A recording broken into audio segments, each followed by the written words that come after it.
When the power goes out, most of us expect it to come back on within a few hours, but sometimes major storms cause widespread damage and outages can last longer than expected.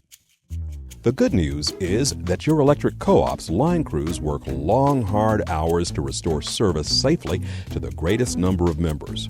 That's you in the shortest time possible. Ever wonder how they do it? Well, there are 4 steps to restoring power that we should all know about, especially when we find ourselves in the dark. Step 1. Repair high-voltage transmission lines. Transmission towers and lines supply power to thousands of members. They rarely fall, but when they do, they must be repaired first before other parts of the system can operate. Step 2. Inspect distribution substation. Distribution substations receive high-voltage power from transmission lines, then disperse that power at a lower voltage to the co-op's main distribution lines. Depending on your electric co-op's service territory, distribution substations can serve either hundreds or thousands of members. When a major power outage occurs, the co-op's line crews inspect the substation to determine if the problem stems from the transmission lines feeding into the substation itself, or if the problem is further down the line. Step 3. Check main distribution lines. If the problem cannot be isolated at a distribution substation, the main distribution lines are checked first. These lines carry power to large groups of members in your electric co-op's service territory. Step 4. Examine tap lines.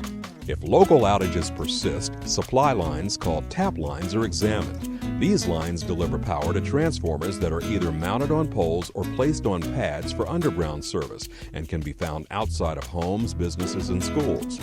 Occasionally, damage will occur on the service lines between the nearest transformer and your home. Has your neighbor ever had power while yours is out? That is why.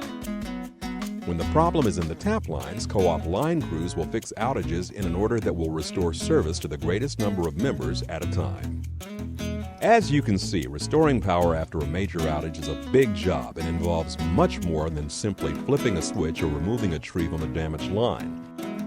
When co-ops work to restore power, they often have the capability to work on multiple parts of the system simultaneously.